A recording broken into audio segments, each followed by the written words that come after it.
오늘은 마태복음 강해 중에서 35번째 시간에 왔습니다.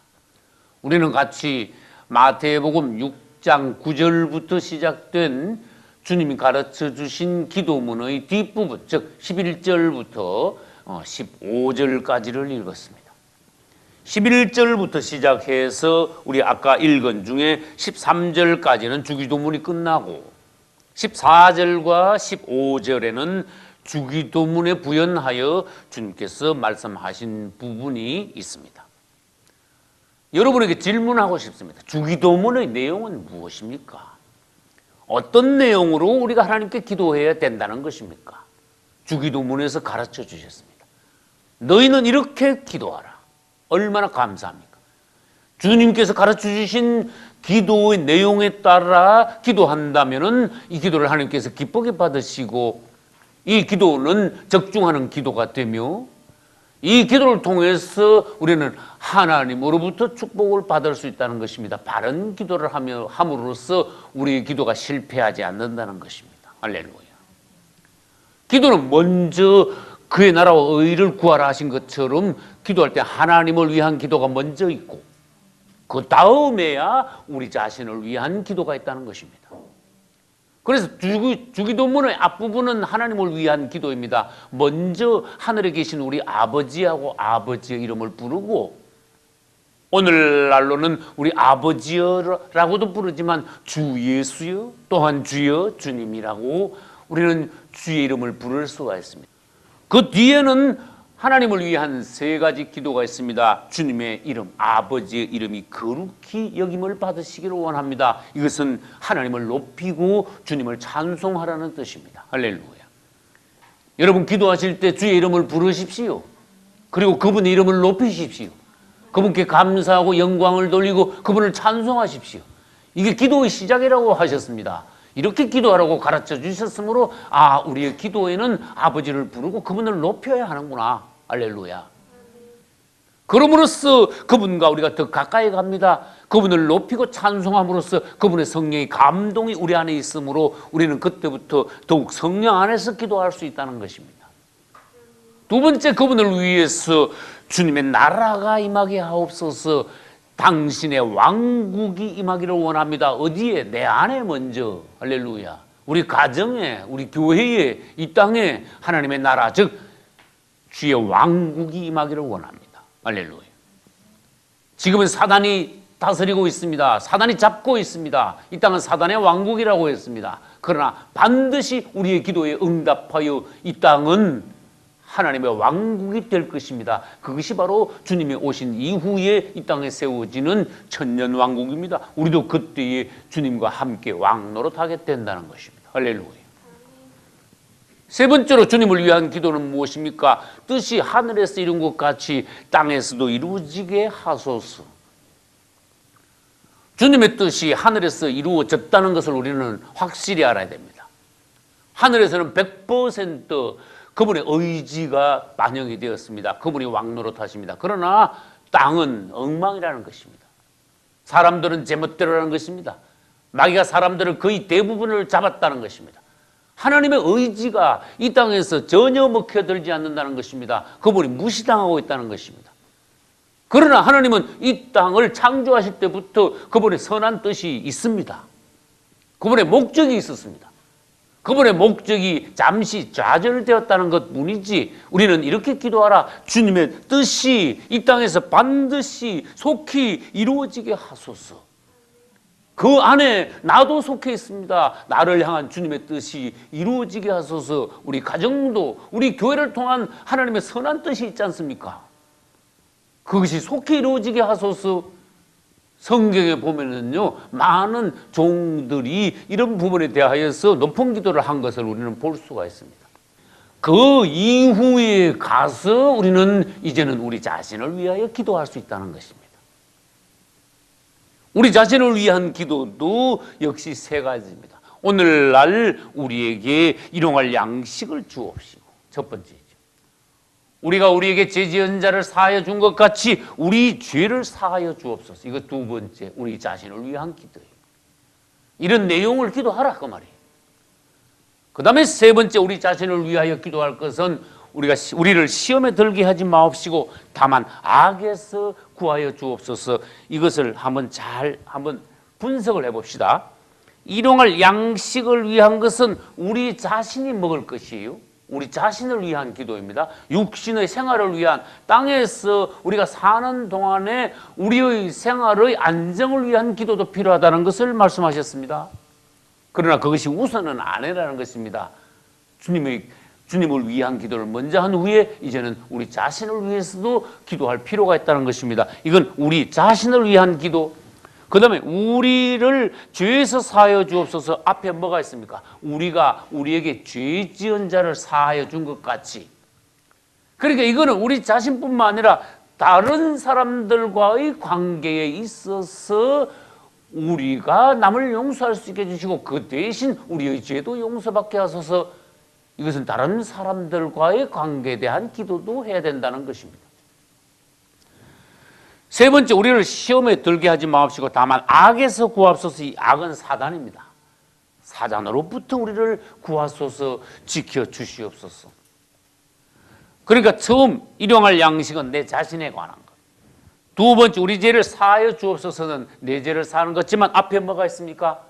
우리가 우리에게 죄 지은 자를, 다른 사람을 사하여 준 것 같이 다른 사람과의 관계에 대한 기도. 세 번째는 시험에 들지 않게 악에서 구하소서. 그것은 사단과 우리의 관계에서 주님, 사단이 우리를 붙잡지 못하게, 시험에 빠져들지 못하게 하시고 사단으로부터 우리를 건지소서, 구하소서 하는 기도를 하라는 뜻이. 이 기도가 마치면 그 내용의 기도를 한 후에는 마지막으로 우리가 기도를 마무리할 때 하나님께 영광을 돌리라. 나라와 권세와 영광이 영원히 아버지께 있사옵나이다. 주님의 왕국, 주님의 권세, 주님만이 가지실 수 있는 영광입니다. 하나님께 영광을 돌리고 주님을 찬송하며 감사하면서 우리의 기도를 마치라는 것입니다.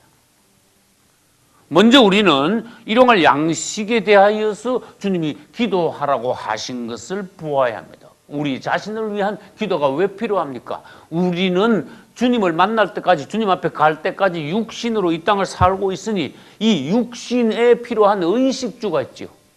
의는 뭡니까? 옷이지요. 식은 뭡니까? 먹는 거죠. 주는 뭡니까? 우리의 주거지, 집이지요.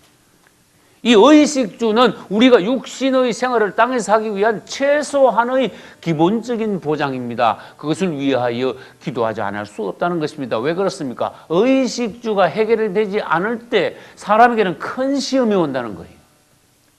어떤 사람은 의식주가 해결되지 않아, 예를 들어서 가난합니다. 그 사람은 가난 때문에 하나님 앞에서 죄를 질 수도 있다는 것이에요. 그러니까 주님, 최소한 우리가 이 땅에 사는 동안에 하나님께서 우리의 의식주를 해결해 주소서. 그 대신에 저는 하나님께서 보내신 곳에서 주님께서 맡겨주신 일을 열심히 하겠습니다. 주여, 우리가 의식주 생활에서 어려움을 당한다면 이것이야말로 우리에게 큰 시험입니다. 믿음이 떨어질까 두렵습니다. 최소한 하나님의 자녀들은 하나님께서 필요를 땅에서 생활하는 데의 기본적인 공급을 주님께서 주시기를 바랍니다. 여러분, 그런 기도도 하라는 것이에요. 우리는 지난 집회에서 적그리스도가 하는 일을 보았습니다. 적그리스도는 이 땅에 오면은 사람들의 의식주, 즉 직접적인 생계가 얼마나 사람들이 중요시이고 그것에 연연하고 있다는 것을 적그리스도는 알므로 의식주를 장악해버립니다. 적그리스도는 장악하는 방법은 간단합니다. 돈을 없애버립니다. 그리고는 나한테 와서 표를 받아야 너희들은 의식주를 해결할 수 있다. 그렇지 않는다들은 그 자리에서 너와 모든 가족들이 굶어 죽고 말 것이다. 어떻게 할 것이냐. 적그리스도는 반드시 우리의 기초적인 의식주를 장악하여 그것을 미끼로 하여 사람들을 낚싯밥으로 낚싯대에 걸려서 잡아 올리듯이 사람들을 낚아 올린다는 것이요, 지옥으로 데려간다는 것이에요. 우리는 어떻게 대비해야 된다는 것을 이미 배웠습니다. 이제 우리들은 의식주 문제 때문에 시험에 빠져, 그것 때문에 믿음이 떨어지거나 하나님을 떠나거나 그래서는 절대로 안 되기 때문에 최소한 의식주를 기본적으로 주님 책임지시고 공급해 달라고 기도하라. 그 대신에 뭡니까? 맡겨주신 일에 열심을 해야 된다는 거예요. 우리 속담 있죠. 감나무 밑에 가서 입 벌리고 있으면 안 된다 그랬지요.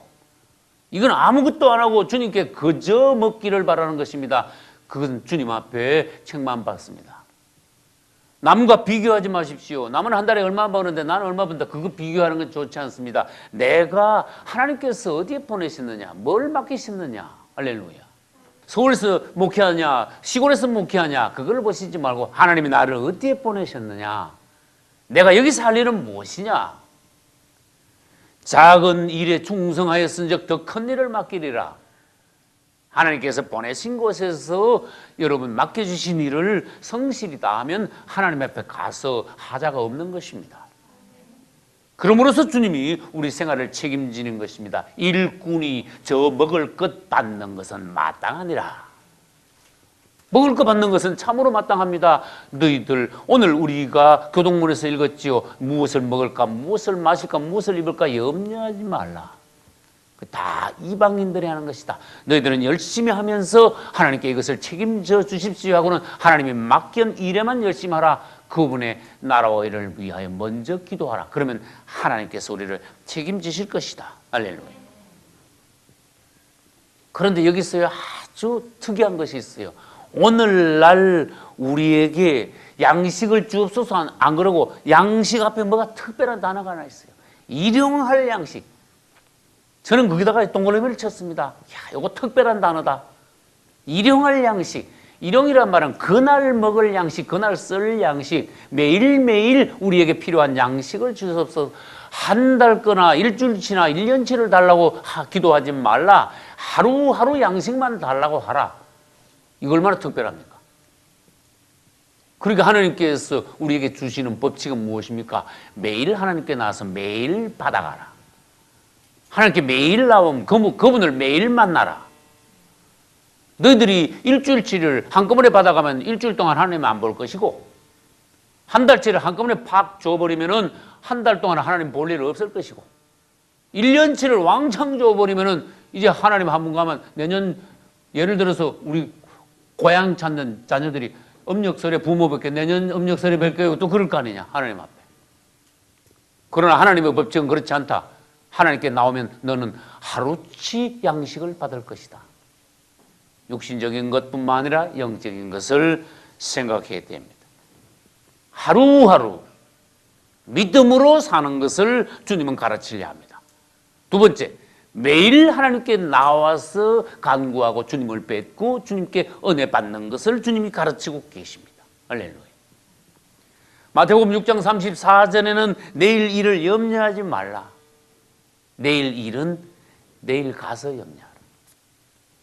누가복음 12장 16절 이하에도 어떤 어리석은 부자가 농사가 잘 되었습니다. 얼마나 농사가 잘 됐는지 그해 창고에 쌓으니까 창고에 다 들어가지도 않았습니다. 그래 창고를 여러 개 더 지었습니다. 잔뜩 쌓아놓고 보니까 얼마나 기분이 좋은지, 이야, 이건 뭐 몇 년 먹어야 될지 모르겠다.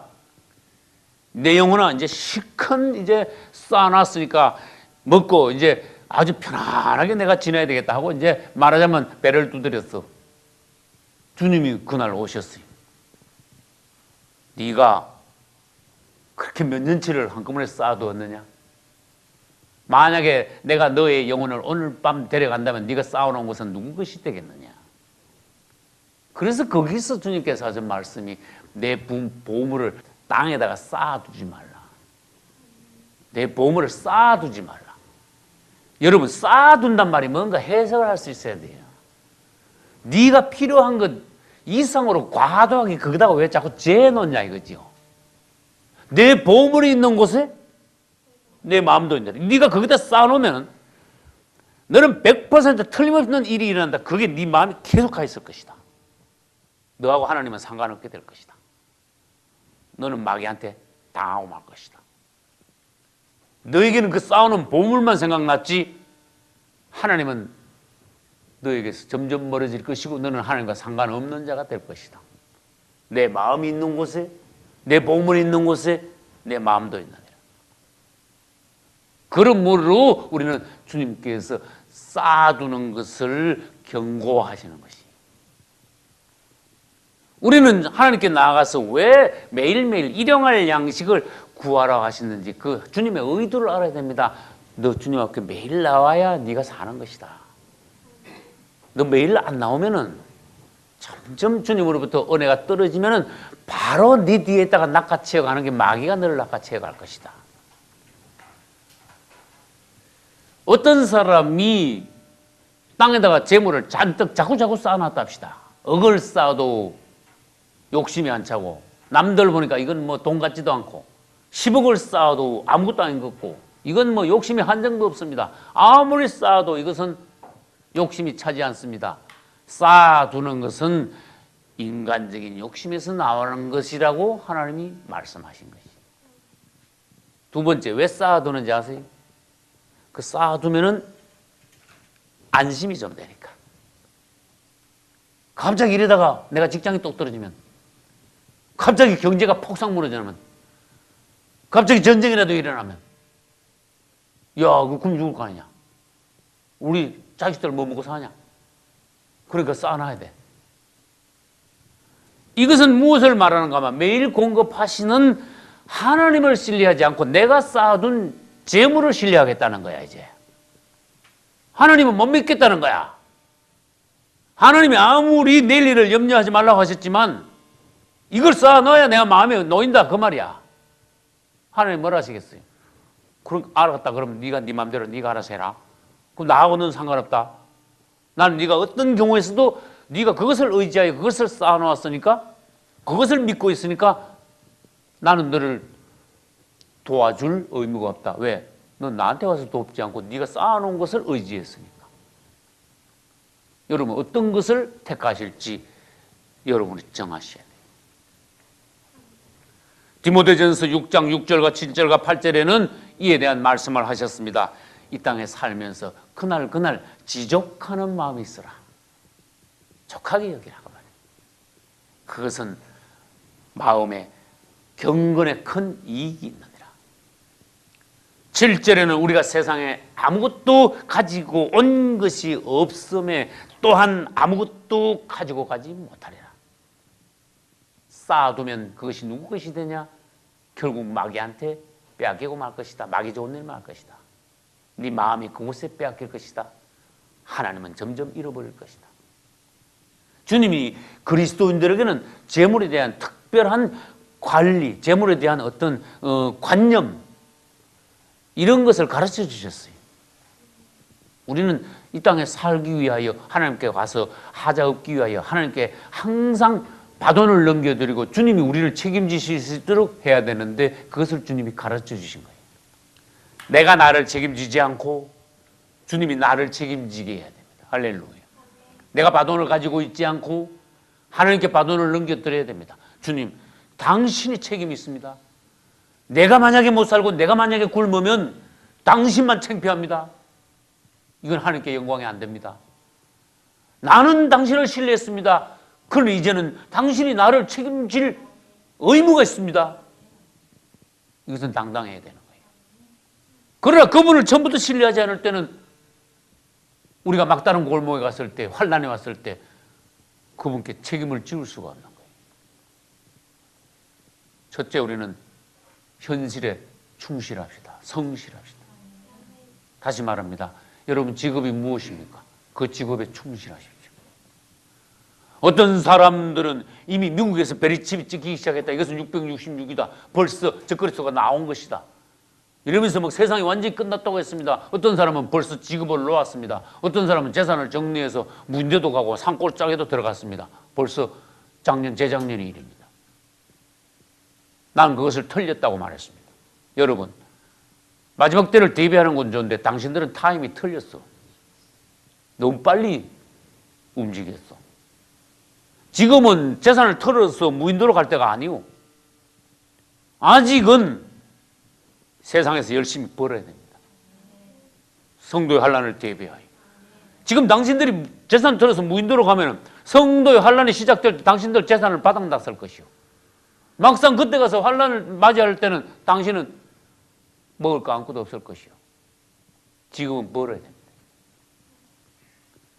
우리는 그분께서 우리의 생활을 전적으로 책임지게 하기 위하여 오늘 현실에 열심을 하고 내가 할 일을 하고 그 다음에 주님께서 우리의 생활만 책임질 것이 아니라 성도의 환난 때도 우리를 책임지게 만들어야 됩니다. 디모데전서 아까 말씀드렸죠. 6장 8절에는 우리가 오늘 먹을 것과 입을 것이 있은즉 족한 줄로 알라. 할렐루야. 야, 이거 너무 감사하죠. 오늘 먹고 입고 굶지 않고 나왔단 말이에요. 이 자체에 대해서 누가 감사했냐? 야, 오늘도 주님이 우리를 먹이셨다, 입히셨다. 우리는 집이 있다. 길에서 자지 않았다. 사실 우리 주님은 집도 없었어요. 우리 주님이 3년 반 동안 공생애를 하실 때 그분은 자신의 집이 없었어요. 우리는 집에 가면 옷장에 가면 옷이 있지요. 와이셔츠도 여러 벌 있죠. 양복도 여러 벌 있죠. 그분은 입은 옷 말고 한 벌도 없었어요. 그분은 따뜻한 방에 주무신 적이 한 번도 없었어요. 그분이 그렇게 하심으로 우리를 부유하게 하셨다고 또 한 말씀하셨어요. 할렐루야. 이제 우리는 그분이 우리의 생활을 전적으로 책임지시는 분임을 알아야 되는데 단 그분께 책임을 지우는 사람을 그분은 책임집니다. 할렐루야. 이제 주님께서 우리에게 가르쳐주신 것을 잘 알아야 돼요. 세상 방식과 그리스도인의 방식이 달라야 된다. 세상 사람들이 그렇게 하냐? 그거 따라가지 마라. 뭐 지옥까지 따라갈래? 세상 사람들이 좋아하는 거 그거 좋아하지 마라. 세상 사람들의 방식은 그리스도인들과 같이 열심히 일하는 건 똑같아. 돈 벌기 위해서 열심히 일합니다. 심지어 어떤 사람들은 양심까지 팔아먹습니다. 그건 틀려. 죄 지어가면서 어떤 사람들은 돈을 법니다. 그건 큰일 나는 일이야. 그런데 세상 사람들은 열심히 일하여 수단 방법 가리지 않고 일하여 재물을 쌓아두는 방식이야. 점점 늘리는 거야. 이제 저축 액수를 점점 통장의 숫자를 늘리는 거야. 이건 진짜 문자 그대로 숫자에 불과합니다. 다시 말합니다. 세상 사람들은 의지할 데가 없어. 심지어 가족도 못 믿어. 형제들은 절대로 못 믿어. 그러니까 세상 사람들은 보호자가 없어. 그러니까 오직 믿을 거라고는 그거 재물밖에 없는 거야. 우리도 그래야 됩니까? 세상 사람들 방식대로 우리도 그렇게 해야 됩니까? 우리는 하나님을 절대적으로 신뢰하기 때문에 그날 너희가 하나님께 나와서 구해라. 그러면 하나님이 너희를 책임지시고 공급하실 것이다. 그것이 믿음이다. 주님이 그러셨어요. 주님이 이처럼 보장하시는데도 또 하나님을 못 믿으면 그 사람 진짜 믿는 사람 아닙니다. 그 마지막 때 가서 곤란하게 됩니다. 그래서 세상 사람들은 열심히 벌어서 난 믿을 게 하나도 없으니까 형제, 부모가 아무것도 난 못 믿어. 심지어 자식도 못 믿어. 부부간에도 못 믿어. 그러니까 나 이거밖에 믿을 거 없어 하면서 자기 번 걸 쌓아놓는 거야. 그게 네가 내 구세주라는 거야. 쌓아놓은 게 그게. 그리스도인들은 어떠합니까? 열심히 합니다. 정직하게 봅니다. 하나님이 보내주신 곳에서 우리는 성실하게 일합니다. 하나님이 주신 축복으로 물질의 축복을 받습니다. 그러면서 이것은 내 것이 아닙니다라고 말을 합니다. 할렐루야. 주님이 나한테 이것을 잠시 맡겼습니다. 이것의 주인은 내가 아닙니다. 너희는 선한 청지기가 되라. 너희 몸도 너희 자녀도 너희 가진 모든 것도 주님이 너에게 이 땅에 사는 동안에 너희 육신의 생활을 위해서 축복으로 주신 것이다. 잠시 주신 것이다. 너희는 그것을 맡아서 운용하는, 관리하는 선한 청지기가 되어야 하느니라. 주님이 주셨더니 겨우 하는 말이 이건 내 거야. 이거 주님 앞에 문제가 생긴다고 말이야. 네가 주인이냐? 주인으로 할 수 없다는 거예요. 너는 일꾼이 되라, 청지기가 되라. 그것을 잠시 맡아서 주님의 뜻 안에서 관리하는 자가 되라. 할렐루야. 그럼 주님이 우리를 끝까지 책임지신다는 거예요. 하나님께서 공급하시는 것을 신앙생활 하면서 체험해서 여러분 간증이 있으셔야 돼요. 그리스도인들이 주님을 잘 믿을 때 그분은 우리를 물질로도 축복하십니다. 가정을 축복하시고 다 축복하십니다. 마음에 기쁨을 주십니다. 천국에 소망이 있습니다. 사람이 자꾸 변화되어 갑니다. 남들이 보기에 과연 예수 믿음으로 저 사람은 참 많이 변했다. 하나님이 살아계시는가 보다. 하나님께 영광을 돌립니다. 그런데 우리가 이제 하나님 축복하셔가지고 물질로 이제 여유가 많아졌어요. 그러면 우리가 필요한 걸 이제 사서 쓰는 거야. 필요한 걸 사서 먹는 거야. 필요한 걸 사서 입는 거야. 그러면 우리가 항상 주님이 우리를 이처럼 이 땅에 사는 동안에 주셨으므로 참 감사합니다. 예를 들어 주님께서 우리들을 이제는 너무 가난하지 않게 하시고 이렇게 주심을 감사합니다 하고 이제 주님께 감사하면서 우리의 필요를 공급을 받는 거야. 그러나 우리 그리스도인들은 과소비하면 큰일 납니다. 과소비 뭔지 아세요? 필요 이상으로 삼으로써 재물을 낭비하는 겁니다. 낭비한 만큼 마귀한테 갖다 바친 꼴이 됩니다. 하나님은 주셨는데 이걸 그냥 막 써버리면 마귀한테 갖다 바친 거야. 물건을 잘못 사면 마귀한테 갖다 당한 거야. 뺏긴 거야. 그런데 어떤 그리스도인들은 사고 싶은데도 경제적인 형편이 안 돼서 못 사는 경우가 있어요. 우리 가족들은 무슨 체험을 하나님이 여러 번 주셨는가 하면은 사고 싶은데 못 사는 경우가. 예를 들어서 사모님하고 나하고 마트에 갔다 합시다. 이렇게 보는 거 저거 필요한데. 이렇게 봐. 그럼 가서 이렇게 한번 만져. 그 만지다 나. 왜 이렇게 값을 잃어보고 놓는 거야.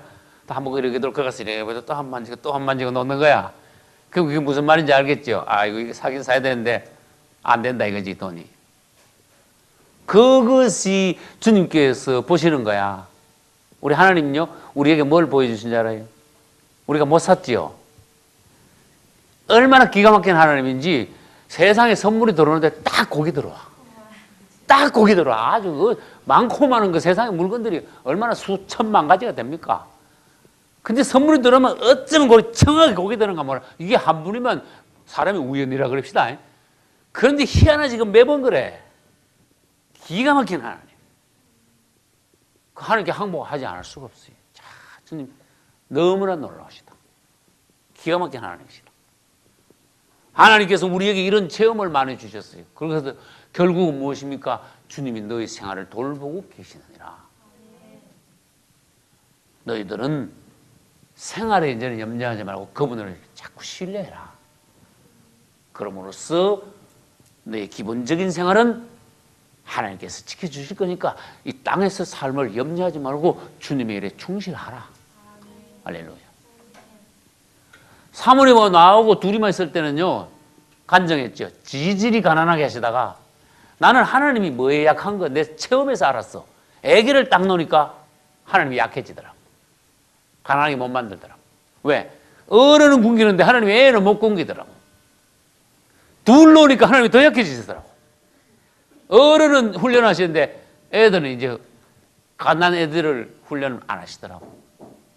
그래서 나는 우리 아이들을 5 놓으면서 하나 놓고 둘 놓고 세 놓는데 놓을 때마다 하나님이 뭘 주시는가 나는 알아. 아이들을 주시면서 다른 걸 또 더해 주셨어. 예를 들어서 아이가 하나 놓으면 또 사택이 텐트 치다가 또 조그만한 브로코집이라도 주시고, 또 하나 더 놓으면 뭐요? 성전을 또 8평이라도 그것도 짓게 하시고, 또 놓으면 또 성전 건축하게 하시고 사택을 또 짓게 하시고. 하나님이 우리 생활을 어떻게 돌보시는가 연단하실 때는 하시지만은 기본적인 생활은 주님이 어떻게 책임을 지시는가 하는 것을 우리 생활 중에서 보게 하셨어요. 할렐루야. 여러분, 믿음이 있으면 생활을 주님께 맡길 뿐만 아니라 목숨까지도 주님께 맡길 수 있습니다. 생활은 문제가 아닙니다. 그것이 믿음이라는 것입니다. 하나님은 우리를 뭘 보시는가 하면 네가 나를 얼마나 신뢰하느냐, 네가 나를 얼마나 믿고 있느냐. 주님은 그걸 보시는 거예요.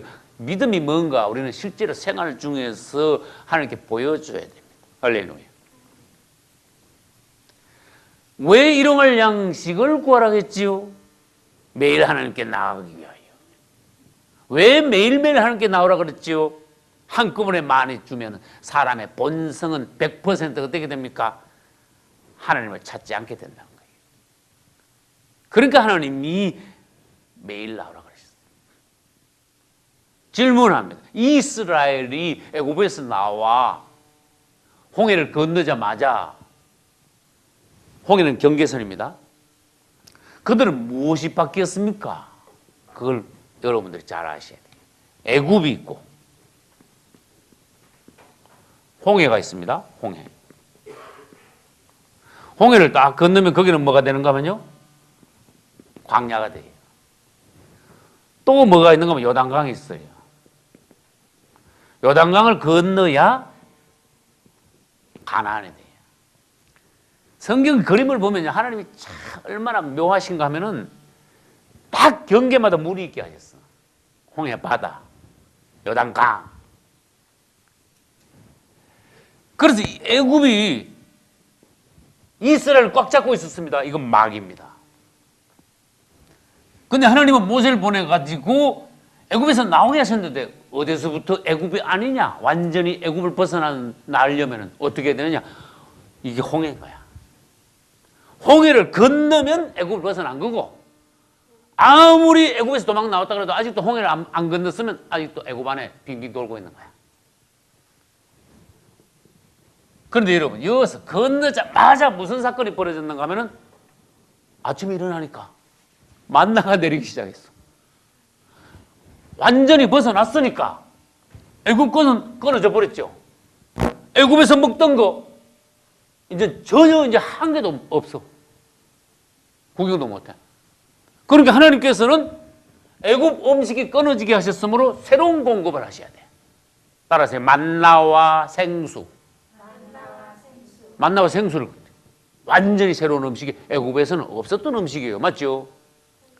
그런데 이 만나가 우리에게 오늘 우리의 주제하고 똑같이 일용할 양식으로 주신 거예요. 우리 출애굽기 16장을 보아야 됩니다. 16장 보겠습니다. 13절. 출애굽기 16장 13절. 출애굽기 16장은 이미 이스라엘이 애굽에서 나와 홍해를 건너 광야에 들어갔을 때입니다. 13절에는 저녁에는 메추라기가 와서 진에 덮이고 아침에는 이슬이 진 사면에 있더니 14절. 그 이슬이 마른 후에 아침입니다. 새벽에 광야 지면에 작고 둥글며 서리같이 세미한 것이 있는지라. 처음 보는 거야. 어떻게 보면 눈사래기가 내린 것 같아. 아침에 일어나니까 그 광야 사막이지요. 텐트에서 딱 일어나서 바깥에 나왔는데 사람들이 처음 보는 게 있어. 뭐 하얗게 쫙 깔렸는데 어떤 잘못 보면 뭐요? 눈이 온 것 같아. 눈사래기가 막 쌓인 것 같아. 15절. 이스라엘 자손이 보고 그것이 무엇인지 알지 못하여 서로 이르되 이것이 무엇이냐? 밑줄 쳐봐요. 이것이 무엇이냐? 밑줄 쳐요. 그 사람들 말이 이것이 무엇이냐라고 발음하는 것이 만나라 그래. 만나? 그러면 무슨 뜻이? 이것이 무엇이냐 이런 뜻이야. 이것이 무엇이냐? 즉 만나라고 하니 모세가 그들에게 이르되 이는 여호와께서 너희에게 주어 먹게 하신 양식이라. 여호와께서 이같이 명하시기를 너희 각 사람의 식량대로 이것을 거둘지니 곧 너희 인수대로 매명에 한 오멜씩 취하되 각 사람이 그 장막에 있는 자들을 위하여 취할지니라 하셨느니라. 이스라엘 자손이 그같이 하였더니 그 거둔 것이 많기도 하고 적기도 하나 오멜로 되어본 적 많이 거둔 자도 남음이 없고 적게 거둔 자도 부족함이 없이 각기 식량대로 거두었더라. 할렐루야. 19절. 모세가 그들에게 이르기를 아무든지 아침까지 그것을 남겨두지 말라. 중요하지요. 내일 아침까지 남겨주면 안 된다 그랬어요. 왜? 내일 아침에 새 것을 구해야 된다. 오늘 구한 것은 오늘 먹고 내일 먹을 건 내일 새벽에 나가서 그때 구해서 내일 하루 종일 먹어라. 그날 구해라. 이것이야말로 놀라운 하나님의 일용할 양식의 법칙을 보여주신 거예요. 주님이 실제로 그들을 공급하신 것이. 20절에 봅시다. 그들이 모세의 말을 청종치 아니하고 더러는 아침까지 두었더니 아침에 가서는 어떻게 됐을까요? 벌레가 생기고 냄새가 난지라 모세가 그들에게 노하였다. 21절. 무리가 아침마다 각기 식량대로 거두었고 해가 뜨겁게 쪼이면 그것이 싹 없어졌더라. 아침마다 거두었습니다. 해만 뜨면 사라집니다. 그러니까 만나는 새벽에 밝아지기 시작하면서 해 뜨기 전에 그때 거두는 거야. 할렐루야. 그것이 새벽 기도야. 할렐루야. 무슨 말인지 알겠죠? 그게 새벽 기도야. 그때 하나님께 나와서 양식을 구하는 시간이다. 그때 하나님을 만나는 시간이다. 주님께 은혜 받는 시간이다. 하루를 열어라. 만나를. 그때 너희들이 거두어 하루 종일 너희의 양식이 될 것이다. 새벽에 하나님을 만나면 그 양식이 너희 하루 종일을 먹여 살릴 것이다. 주님 안에서 모자라지 않게 넉넉할 것이다. 내일까지 둘 것도 없다. 내일은 또 줄 것이다. 할렐루야. 민수기 11장으로 가보겠습니다. 또 비슷한 말씀이 있는데 이것은 민수기 11장에 가면 다른 말씀이 나와요. 11장 13절, 11장 4절부터 보겠습니다. 민수기 11장 4절. 여기는 이스라엘이 이제 광야에서 한창 돌고 있을 때 이야기를 하고 있어요. 이제 출애굽기는 처음 만나를 보았을 때의 그 장면. 그 다음에 만나가 무엇이냐, 어떻게 거둬야 되냐. 그 다음날까지 두서는 안 된다. 매일매일 주님이 양식을 공급하시는 데 대한 말씀이고. 민수기 11장 4절을 보겠습니다. 이스라엘 중에 섞여 사는 무리가 탐욕을 품음에. 여러분, 이 이스라엘 중에 무슨 탐욕이 생겼는가 아셔야 됩니다. 이스라엘 자손도 다시 울며 가로되 누가 우리에게 고기를 주어 먹게 할꼬. 이거 아주 악한 탐욕이 생겼어요. 육신의 그 악한 탐욕입니다. 애굽의 어떤 맛이 아주 떨어지지 않은 사람들이 하나님이 주시는 만나도 가볍게 여기고 무시하고 애굽 음식을 구했어요. 고기를 달라고 했어요. 우리가 애굽에 있을 때는 값 없이 생선과 외와 수박과 부추와 파와 마늘들을 먹은 것이 생각나거늘 이제는 우리 정력이 쇠약하되 이 만나 외에는 보이는 것이 아무것도 없도다 하니 만나는 가시와 같고 모양은 진주와 같은 것이라 백성이 두루 다니며 그것을 거두어 맷돌에 갈기도 하며 절구에 찢기도 하고 가마에 삶기도 하여 과자를 만들었으니 그 맛이 기름 섞은 과자 맛 같더라. 밤에 이슬이 진에 내릴 때에 만나도 같이 내렸더라. 여러분, 하나님이 주신 하늘에서 내린 만나인데 이스라엘이 악하여 그들은 심지어 이 만나밖에 없냐? 이거 뭐 맨날 이거만 먹냐? 애굽에 있을 때 고기 먹었는데 고기는 좀 없냐? 얼마나 악한 사람들이기에 이런 말을 했겠습니까? 하나님 보시기에 얼마나 괘씸하겠습니까? 예수 믿는 사람들이 하나님의 은혜를 저버릴 때에 이런 말이 나올 수 있다는 거예요. 하나님의 은혜 주셔도 하나님의 은혜를 차버리는 수가 있다는 거예요. 다른 걸, 엉뚱한 걸 구할 수 있다는 것입니다. 그것은 무엇입니까? 세상 것이라는 것입니다. 애굽에서 먹던 고기를 구한다는 것입니다. 이들이 하나님 앞에 울부짖음으로 결론을 말합니다. 하나님이 진짜 고기를 주셨어요. 메추라기를 막 몇 미터나 막 쌓이도록 막 주셨어요. 배 터지도록 한번 먹어봐라 이러면서. 그때 하나님께서 보시기에 굉장히 괘씸했습니다.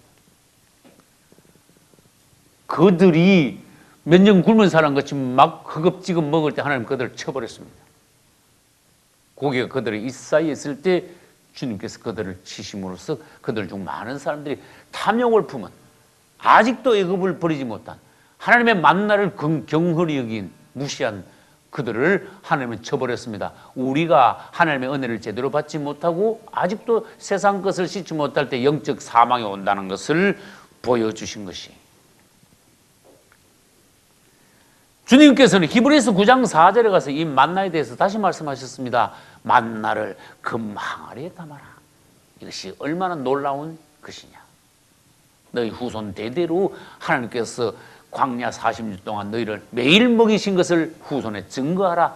금항아리에다 담아 법궤에다 넣어 그것을 지성소에다 갖다 놓아라. 놀랍지요? 아직도 그것이 있어요. 3450년 전에 만나가요. 아직도 썩지도 않고 변하지도 않고 아직도 그 망을 속에 아직도 들어있어. 근데 어느 장소인지 난 그건 몰라. 어느 날 법궤가 없어져 버렸어요. 법궤 안에 있는 그 많은 것도 같이 없어져 버렸어요. 근데 어딘가 있어요.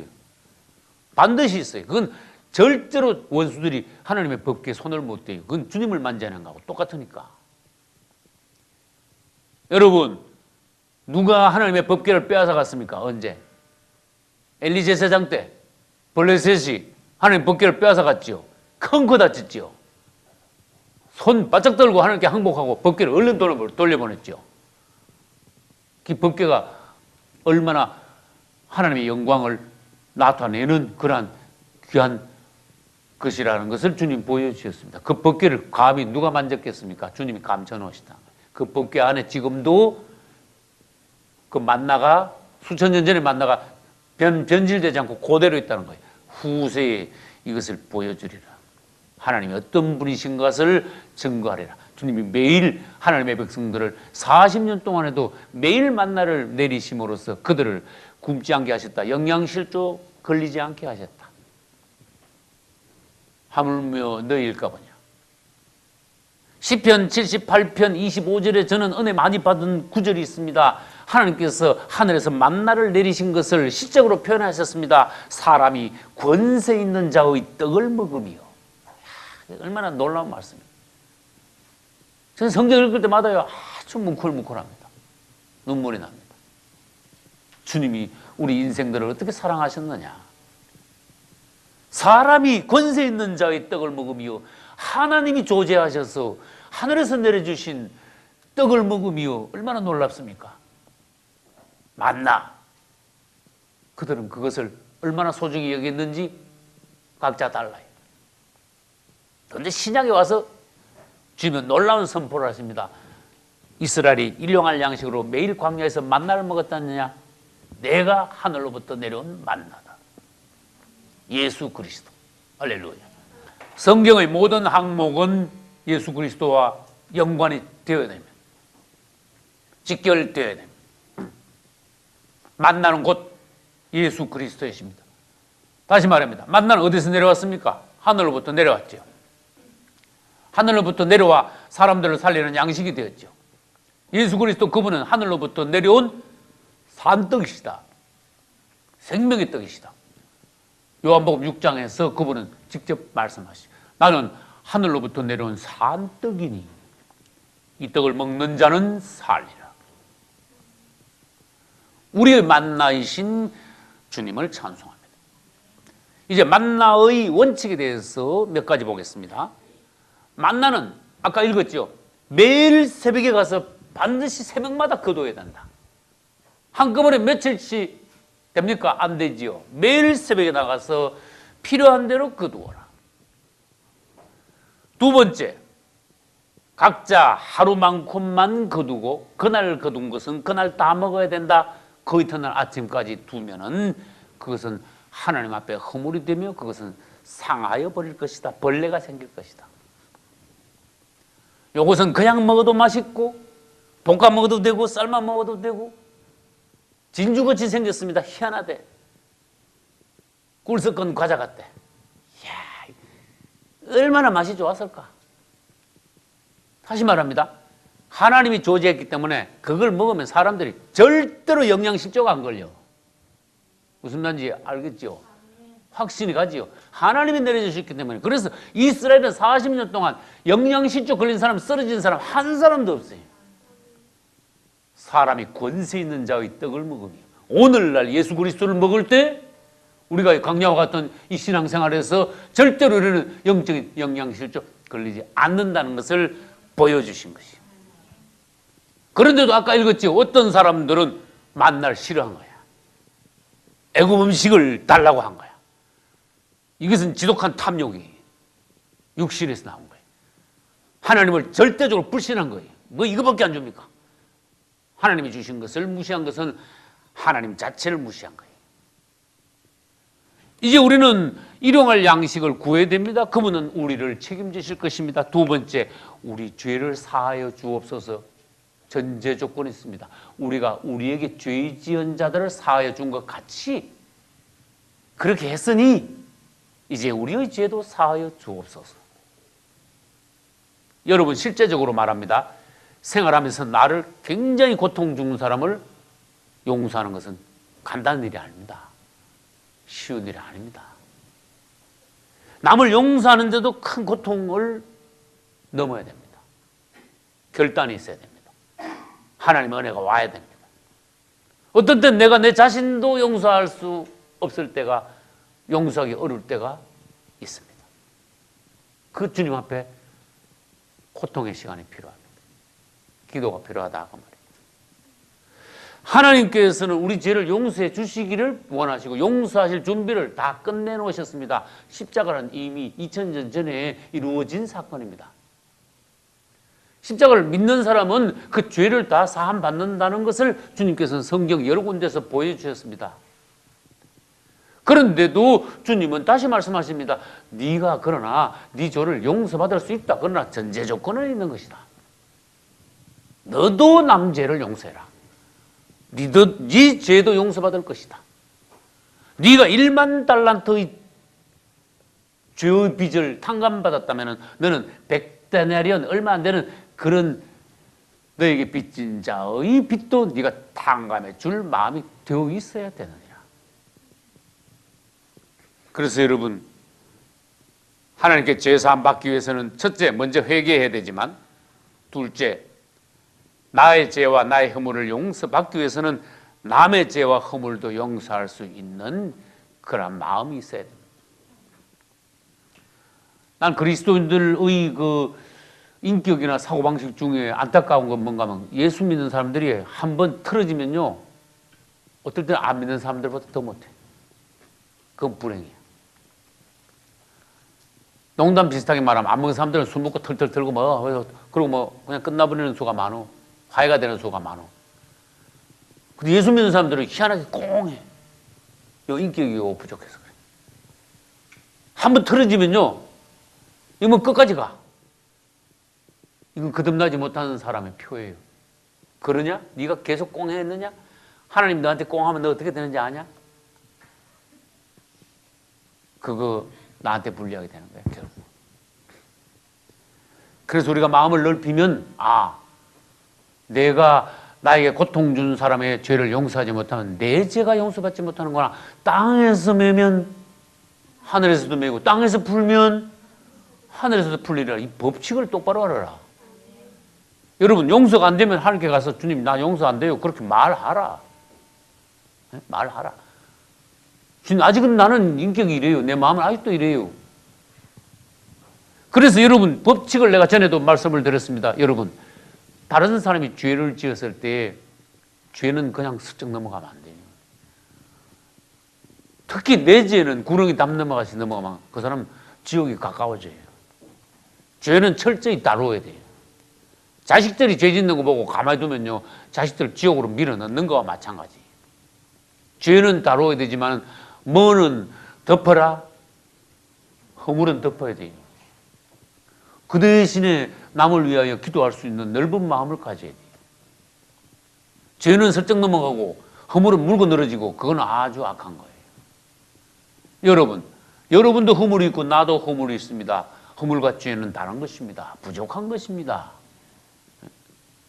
말에도 허물이 있을 수 있고 행동에도 허물이 있을 수 있습니다. 그러나 죄가 아닌 것은 덮으셔야 돼요. 용서하셔야 돼요. 그러나 내가 목회자로서 목회자가 저런 죄를 지으면 안 된다. 그건 다루셔야 돼. 슬쩍 넘어가면 안 돼. 하나님께 나와서 적극적으로 기도해야 돼. 이거는 뭔가 짚고 넘어가야 돼. 여러분 죄도 사실 마찬가지예요.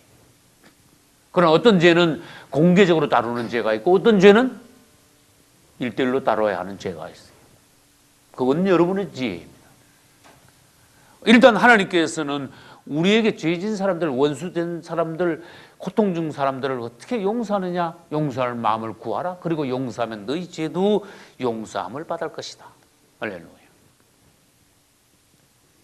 그래서 14절과 15절에 가서 주님은 말씀하셨습니다. 우리 아까 같이 읽었죠? 너희가 사람의 과실을 용서하면 너희 아버지께서도 너희 과실을 용서하시려니와 너희가 사람의 과실을 용서하지 않으면 너희 아버지께서도 너희 과실을 용서하지 아니하시리라.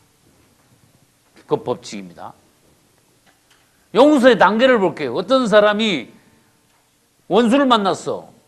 어떤 사람은 끝까지 죽을 때까지 이를 악물고 이를 박박 갈면서 원수를 절대로 용서 안 하는 사람이 있어. 이거는요, 물귀신 작전이야. 이제 둘이 붙잡고 죽자 서자 둘이 붙잡고 같이 지옥으로 가는 거야. 이제 절대로 용서 못 하는 거야. 이건 마귀한테 붙잡힌 거야. 그 사람이 어떻게 됐든 여러분은 그걸 놓아야 됩니다. 내려놔야 됩니다. 어떤 사람은 죽자사자 끝까지 원수 맺고 가는 사람이 있죠. 둘째는 정말로 나의 고통 준 사람을 용서하는 사람이 있어. 용서는요, 첫째는 잊어버리는 거야. 그 다음 없던 걸로 하는 거야. 그래, 나도 그렇고 당신도 그렇고 우리는 얼마든지 죄를 지을 수 있다. 당신 나한테 고통을 줬지만 용서한다. 할렐루야. 이런 말이 나오는 것은 그리스도의 심장이에요. 그러나 그게 다가 아닙니다. 한 단계 더 나갈 수 있습니다. 손양원 목사님은 자기 아들을 하루아침에 둘이나 잃었어요. 아들 둘밖에 없었는데. 예수 순천 반란 사건 때. 그때 공산당들이 그 예수 순천에서 반란 사건을 일으켰습니다. 공산당 사람이 자기 아들을 하루아침에 둘 다 죽였습니다. 미군이 그를 붙잡았습니다. 살인자를.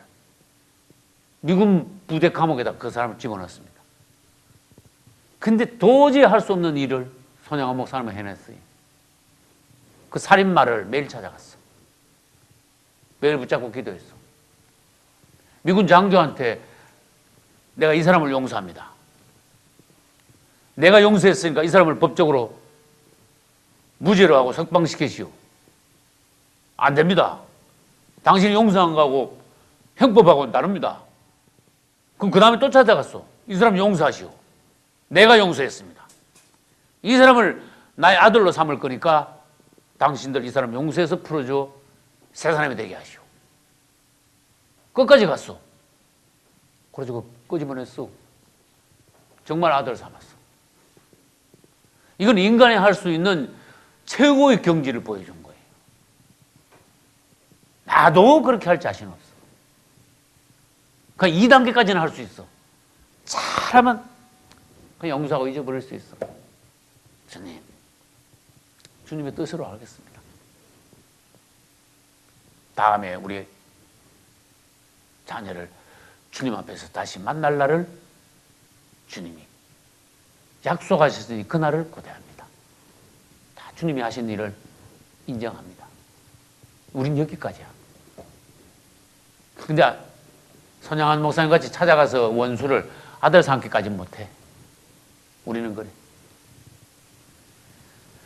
마지막으로 그분은 우리에게 시험에 들지 말기를 기도하라고 하셨습니다.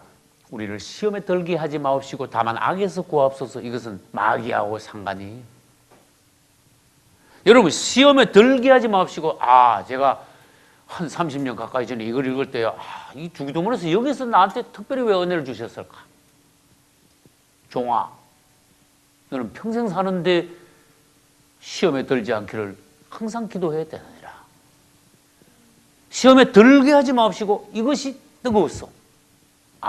항상 시험을 만나되 그 풍덩 빠지지는 않게 하소서.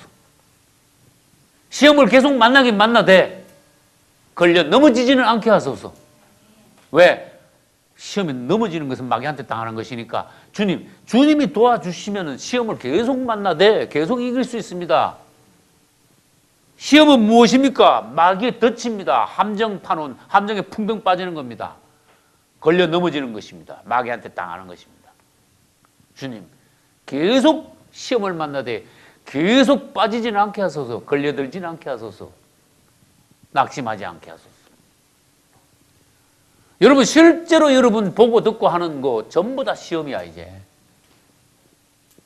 어떤 사람은 멀쩡해도 어떤 사람은 같이 앉아있어도 어떤 사람은 은혜 받는데 어떤 사람은 시험 들어.